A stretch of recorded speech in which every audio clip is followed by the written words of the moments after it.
Hey everybody, welcome back to Pop Views, where we talk about movies.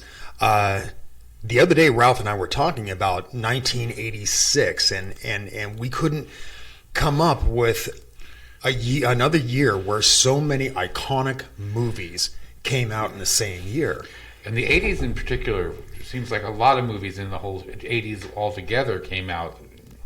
But 86 was definitely a popular year. Oh, man. I mean, we're talking about Platoon, Aliens, Ferris Bueller's Day Off, Top Gun, Stand By Me, The Fly, Big Trouble, Little China, Labyrinth. I mean, the list just goes on and on and on and on.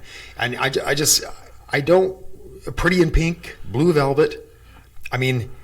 Crocodile Dundee. I mean, these are movies that went on to just do incredible things, and they ended up making a lot of sequels off of these. I mean, how many Crocodile Dundees are there? I think there was 3 of them. Was there 3? I think there was 3. And then, and like I said, Pretty in Pink, John Hughes never failed during the 80s. Not even once. I can't think of one movie that he did that wasn't a blockbuster.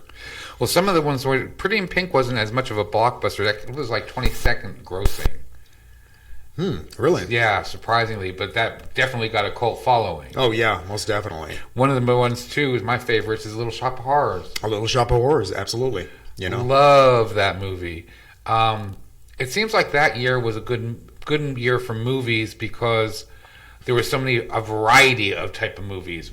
It seems like nowadays we get stuck, like right now we're in this superhero type, stuck in that mode. Mm-hmm. But back then there was a little bit of everything splattered throughout it. Absolutely.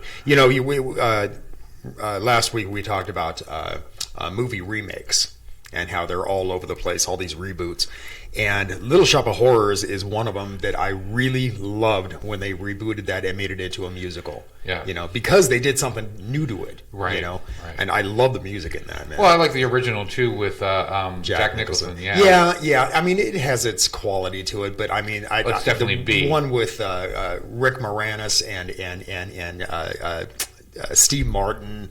I mean, just a great film, and the music is, like I said, incredible. That old 50s bebop kind of stuff, Another one came out back then was Peggy Sue Got Married. Oh, that's right. I loved that one. Yeah, too. that was a good with Nicolas Cage, right? Yeah, Nicolas Cage. Yeah, that was really... House. Uh-huh.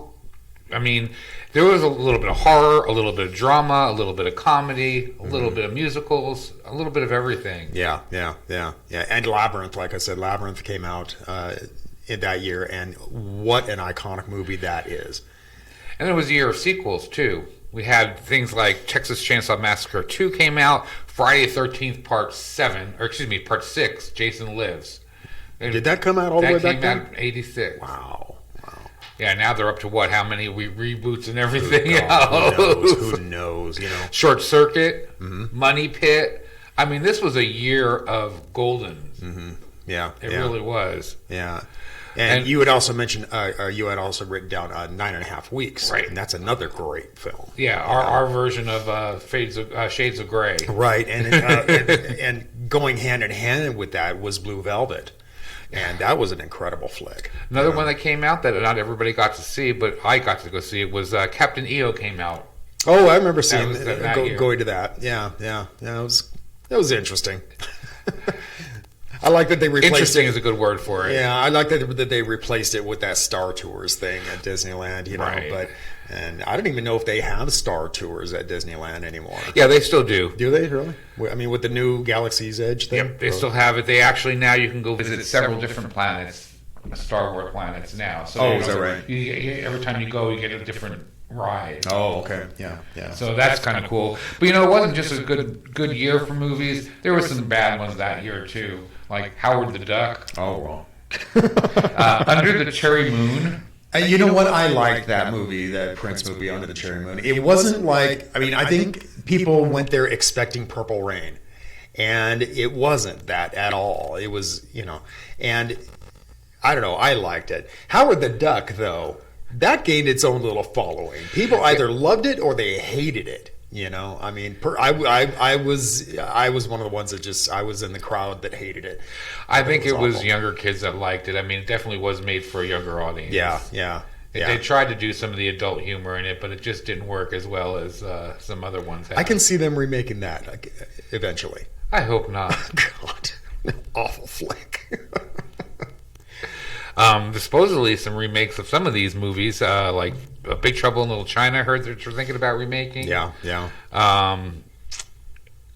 I just don't want them to touch anything like Stand By Me, Pretty in Pink. Oh, God. You know, all those movies, they don't need to be remade. They capture everything they needed to capture in them. Yeah, yeah. And I don't think that they'll ever remake a Howard John Hughes movie again. I don't think they'll ever remake. For instance, I don't think they're ever going to remake Pretty in Pink. I don't think they're ever going to remake Breakfast Club. No. They're standalone movies. Yeah, they don't need to be remade. Yeah, yeah, they're icons unto themselves, you know. But I heard that they're going to remake The Fly that came out in 1986. Is that correct? Yeah, well, that was already a remake. Right. They had remade it, but then I've heard that they're coming out with a new one. Right. And I don't know if it's actually going to be like a complete remake. I think it's just a reboot, yeah. Really? Yeah. It should be interesting to see. So, what do you guys think of 1986 movies? Do you have a favorite? Yeah. Drop a comment down below and let us know.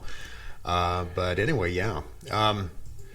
Jumpin' Jack Flash was another one that came out during that time period. Jumpin' Jack Flash, Top Gun. And I loved Jumpin' Jack Flash. That was the movie that turned me on to Whoopi Goldberg. You know? We're missing one of the most important ones, Aliens. Aliens, yeah. Which was one of the few sequels that actually tops the first. Yeah, absolutely it does.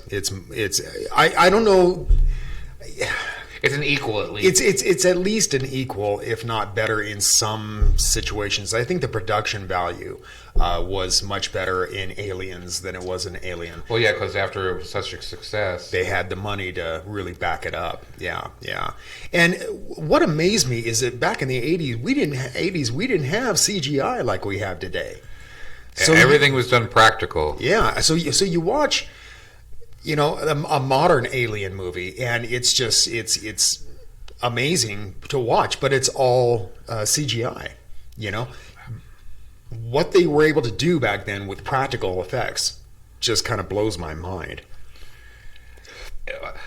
I am looking forward to things like the new Dark Crystal that's coming out, the prequel and stuff, because they're actually using practical instead of CGI.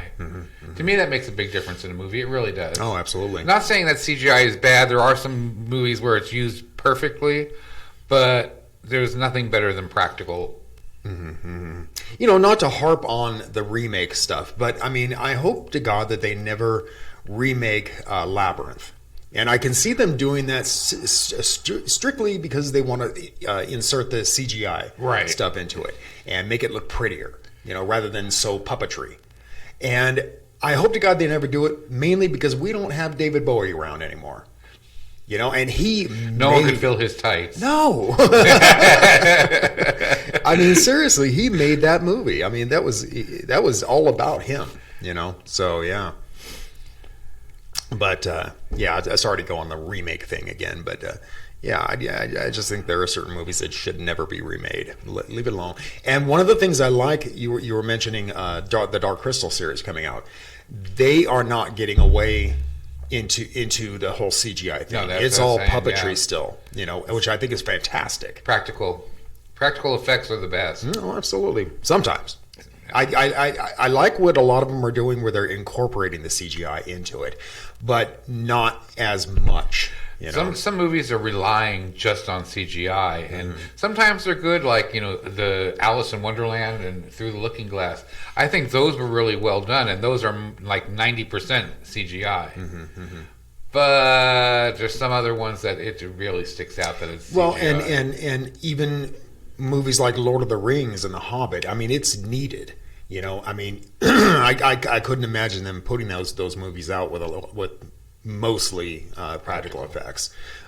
But yeah, so I think it's necessary sometimes, but don't overdo it. You know. So, but anyway, again, let us know what you think. 1986. Were you around back then? Yeah, we're showing our age with this one. Yeah, we are. I think I was. What was I? 21. Yeah, somewhere probably around I think there. it was 21, yeah. And God, many, many, many, many, many moons ago. But anyway, let's get out of here, man. Sounds good. So until next time, thanks a lot for watching, folks. We'll see you.